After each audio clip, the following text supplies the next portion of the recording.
Vamos a continuar en este momento con el tema de transferencia de calor y continuaríamos con el tema de la conducción de calor. Hemos visto en el primer vídeo de transferencia de calor la analogía que había entre la conducción, convección y la radiación. Entonces, ahora vamos a analizar el tema únicamente de la conducción, sabiendo que la conducción se lleva a cabo en medios sólidos o también en la parte de los fluidos en reposo que están, digamos, unidos a una parte sólida, por ejemplo, una placa, un cilindro o una esfera. ¿Estamos? Entonces, siempre vamos a considerar entonces la parte sólida generalmente para la conducción del calor. Vamos a ver, diríamos, por ejemplo, que vamos a hablar solo de la conducción, pero en diferentes geometrías. La primera, por ejemplo, es una geometría plana, o sea, en una pared plana, en una parte sólida que sea de la forma plana. Luego veríamos en una geometría cilíndrica y al final veríamos una geometría esférica. Un recipiente esférico que está conteniendo una sustancia líquida a alta o baja temperatura, de qué manera se transfiere el calor por la parte del sólido de la esfera. ¿Okay? En la parte de la plana nosotros vamos a ver que en la primera parte del vídeo veremos entonces una sola capa, ya sea una sola capa plana, una sola capa cilíndrica o una sola capa esférica, una sola capa. Y después veremos entonces cuando ya tenemos varias capas. Entonces, planteamos por acá y nos imaginamos que tenemos acá una pared sólida que tenga un espesor y una conductividad térmica acá y que el área de transferencia porque tú sabes que la temperatura T1 lo pondríamos a la izquierda, temperatura T2 a la derecha, el calor va de alta a baja temperatura. Por lo tanto, en este sentido iría tanto el Q minúscula, que es el caudal de calor, como también el Q mayúscula, que sería el flujo de calor. Entonces digo, el flujo de calor lo pondríamos entonces de esa manera. Y nosotros sabemos de que el Q punto va a ser igual a ¿cuánto? Menos la ley de Fourier por el gradiente de la temperatura. Y que el Q mayúscula punto va a ser igual a ¿cuánto? Lo ponemos el punto, será igual el área de transferencia por el flujo de calor. ¿Okay? Eso lo hemos sacado del vídeo anterior. Por lo tanto, diríamos, si hacemos la analogía nosotros con la corriente eléctrica, con la resistencia eléctrica, diríamos que el calor al pasar desde esta parte de alta temperatura a esta parte de baja temperatura va, digamos, a avanzar, pero venciendo una resistencia térmica de parte del sólido. Entonces, esa resistencia térmica nosotros la podemos colocar de esta manera. Una resistencia con analogía de las resistencias eléctricas. Por lo tanto, diríamos, habrá que vencer esta resistencia. Como todo fenómeno de transferencia siempre va a ser igual, la propiedad que se transfiere va a ser igual a una fuerza motriz entre la resistencia. En este caso de la conducción en una pared, la fuerza motriz vendría a ser la diferencia de temperaturas. T1 menos la T2. Colocaríamos T1 menos la T2 en el numerador y en el denominador la resistencia térmica, resistencia a la conducción. Y eso ya lo vimos en el video anterior, que sería el espesor partido de la conductividad térmica del material. Si nosotros a este Q minúscula la multiplicamos por el área, tendríamos entonces el caudal de calor. Por lo tanto, diríamos el Q punto. Pero esa área que vamos a multiplicar la colocamos en esta parte acompañando a la K. Por lo tanto, colocaríamos T1 menos la T2 partido de la resistencia, que sería la E, partido del área por la conductividad. No olvidaros que esto que está aquí viene a ser la resistencia térmica para el caso del flujo del calor y esta es la resistencia térmica para el caso del caudal de calor. Porque acuérdese que este Q punto va a estar en watts o joule por segundo y esto va a estar en watts por metro cuadrado. La dimensión es de esa magnitud. Por lo tanto, ya tendríamos entonces la ecuación de transferencia de calor cuando tengamos únicamente una resistencia térmica. De forma análoga aplicaríamos el caso de la geometría cilíndrica. Tengo yo una temperatura, la pared interna que esté a una alta temperatura, llámale T1, y la pared externa que hay una baja temperatura, llámale T2. Entonces el calor irá radialmente de la T1 a la T2, que si yo lo pongo este punto como punto de referencia, aquí se generaría una resistencia térmica. Resistencia térmica en la capa cilíndrica. Y eso lo conseguimos del vídeo anterior. Por lo tanto, diríamos que en esta parte, el flujo de calor, el Q mayúscula ya, vendría a ser la fuerza motriz entre la resistencia. Fuerza matriz, diferencia de temperaturas. T1 menos la T2, mayor menos la menor. O sea que el Q estaría yendo radialmente en esta dirección. Tanto el Q minúscula como el Q mayúscula. En dirección radial. Bien, ahora, ¿sobre cuánto? Sobre la resistencia térmica, que vendría a ser el espesor dividido entre la K multiplicado por el área, para tener una analogía entre ambas ecuaciones. Pero esa área no va a ser ni la interna ni la externa, sino ni una área intermedia. Va a ser lo que se denomina el área media logarítmica. Media logarítmica, multiplicado por la conductividad térmica del material.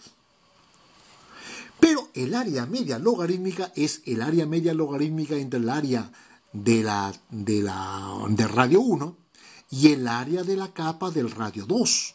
Entonces diríamos, esto va a ser de esta manera, el área media logarítmica va a ser igual, el área de la 1 o de la 2 me da igual, el área de la externa del radio 2, el área 2 menos el área 1 dividido entre el logaritmo neperiano del área 2 entre el área. Esa es la definición de área media logarítmica. Que si nosotros multiplicamos las áreas sub i, el área 1, ¿qué sería? Ojo de que el área siempre va a ser perpendicular a la transferencia de calor. Si el calor está radialmente, será entonces o el área de la superficie externa del cilindro o el área de la cara de la superficie interna del cilindro, porque ambas caras son perpendiculares al calor. Entonces el área 1, que sería el área de esta superficie que estamos viendo aquí, de la cara interna del cilindro, vendría a ser la longitud de la circunferencia 2πr1 multiplicado por la longitud del cilindro, por L. Y el área 2 vendría a ser 2pi el radio 2 multiplicado el área externa del cilindro. Área externa y el área interna. Si nosotros reemplazamos esos valores de área 1 y área 2 y simplificamos, resulta de que este flujo de calor nos va a dar T1 menos la T2. Acá tienen un trabajito extra vosotros porque tenéis que reemplazar el área 1, el área 2 y simplificar. Y ese valor de AML calculado la reemplazan acá y tienen que llegar a esto. En esta parte de transferencia de calor no hay que tenerle miedo mucho a la matemática, porque la matemática va a estar presente en todo momento. Es más, debemos perderle el miedo a la matemática, a los cálculos elementales. Por ejemplo, sustituir, despejar, sustituir. Entonces, eso tiene que ser ya una cosa rutinaria, casi de todos los días. Entonces, tenemos que llegar a reemplazar el A1 y el A2 y simplificar el AL acá. Me tiene que dar una expresión del logaritmo neperiano de la radio 2 entre el radio 1, todo esto que está acá dividido entre el 2πkl. Esto vendría a ser la resistencia térmica para el flujo de calor en el caso que tengamos una pared cilíndrica. Bien, vamos, y eso de memoria, porque a la final de cuentas eso es lo que tenemos que aplicar en los problemas. Vamos a ver entonces el caso de que tengamos una geometría esférica. Tengo acá una esfera pequeña y un cascarón esférico donde la cascarón, o sea, la parte interna, estaría a una temperatura T1 y la parte externa a una temperatura T2. Voy a suponer que la T1 es mayor que el T2, o sea que habría una resistencia térmica en este caso. Bien, ahora digo, el calor se iría radialmente desde la pequeña a la más grande, que lo puedo dibujar así. Puede estar así, pero radialmente. O sea, el Q minúscula y el Q mayúscula. Vale, entonces, ¿cómo me quedaría para el Q total? O sea, el caudal. Esto vendría a ser diferencia de temperaturas, la fuerza motriz, T1 más T2 partido, para llegar a la misma formulación de conducción en la plana, que haría entonces el espesor que hay en ese espesor del cascarón, dividido ahora una área y una K. Pero esta área ya no es la media logarítmica. Esta área va a ser la media geométrica. Media. Y esa área media geométrica va a ser la área media geométrica entre el área de la superficie interna de radio R1 y el área de la superficie externa de radio R2. O sea, y como es una geométrica, raíz cuadrada del área 1 por el área 2. Pero como el área son esferas, esa área 1 va a ser igual a ¿cuánto? 4pi el R1 cuadrado. Y el área 2 sería 4pi el radio 2 al cuadrado. Sustituir esto acá y esto acá, simplificar y eso reemplazarlo acá. Que a la final nos va a quedar de que esto va a ser igual a esta magnitud. Quedaría entonces T1 menos T2, ¿qué más? Multiplicado por el 4pi K,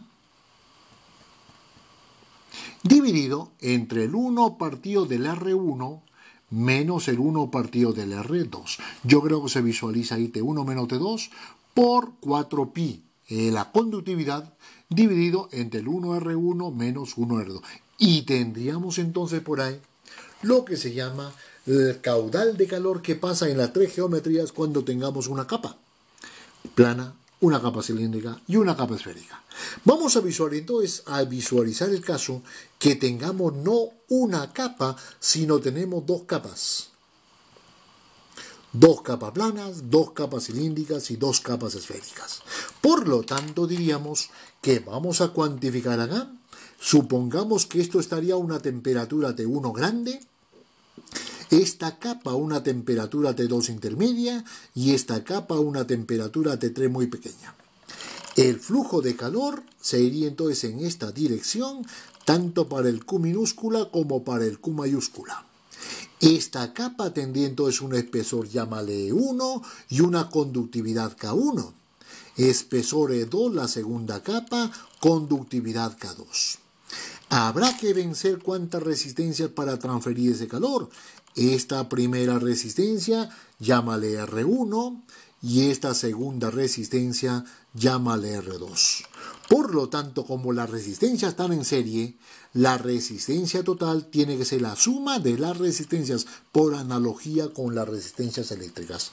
Por lo tanto, diríamos de que este Q total va a ser igual a ¿cuánto?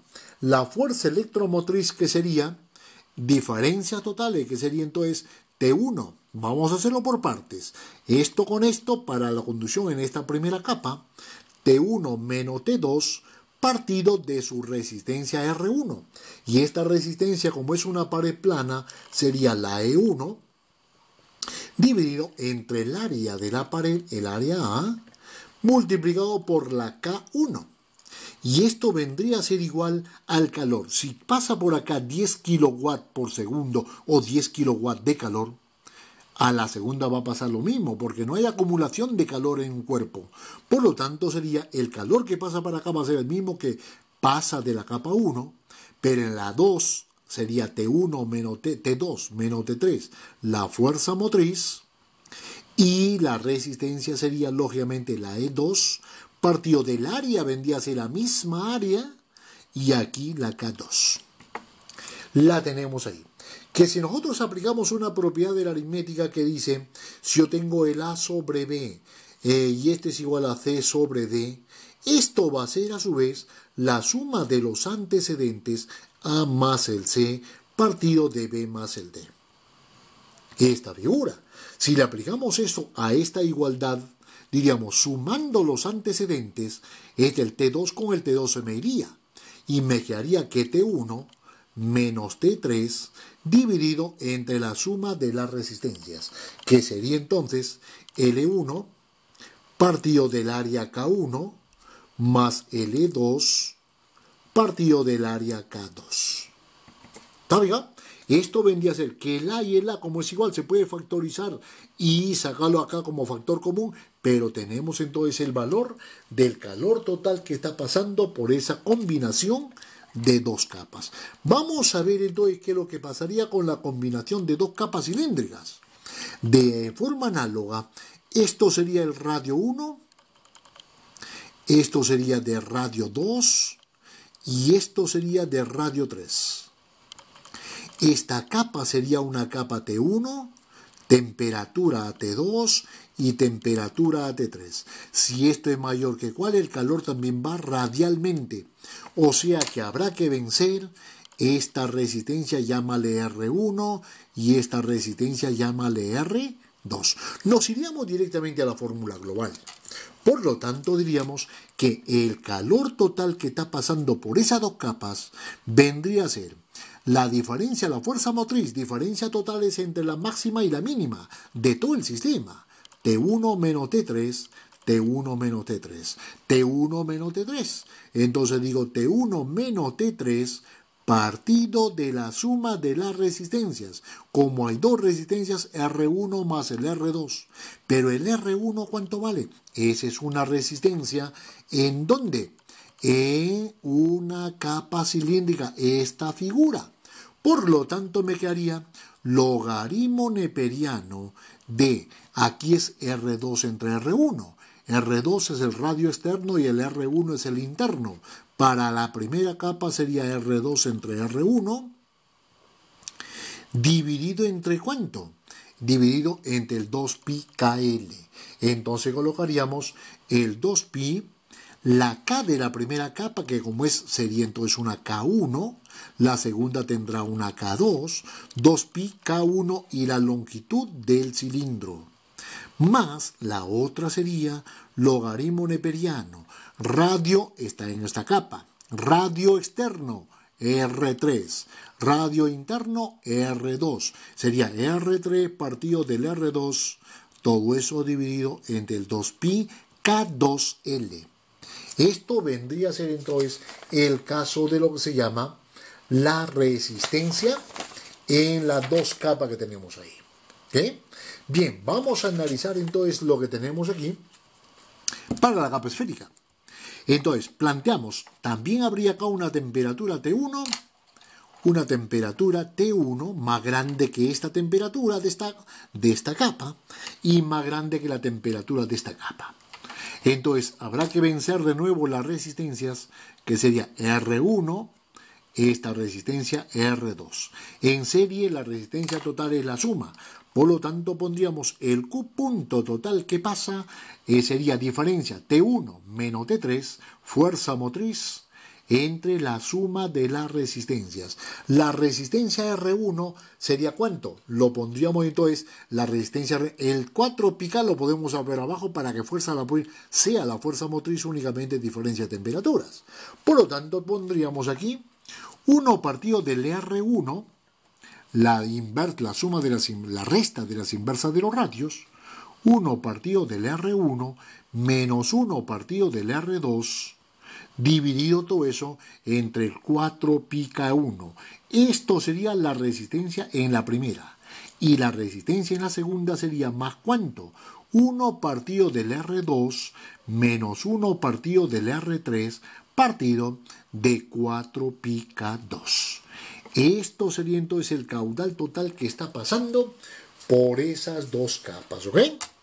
Bien, ahora lo que nos queda aquí es hacer lo que se llama la ecuación general del balance de calor. Balance de calor. Hacer lo que se llama, y con esto, los perfiles de temperatura en cada una de las geometrías. Perfil de temperatura. Si necesitáis algún vídeo, algún tema que se pueda desarrollar, pues pasármelo, hágamelo saber para en el momento que tenga libre, pues se puede hacer un vídeo acerca del tema que ustedes están esperando, ¿ok? Bien, ya saben, suscribirse en el canal y darle like correspondiente para tener opción a seguir subiendo vídeos, ¿ok? Venga.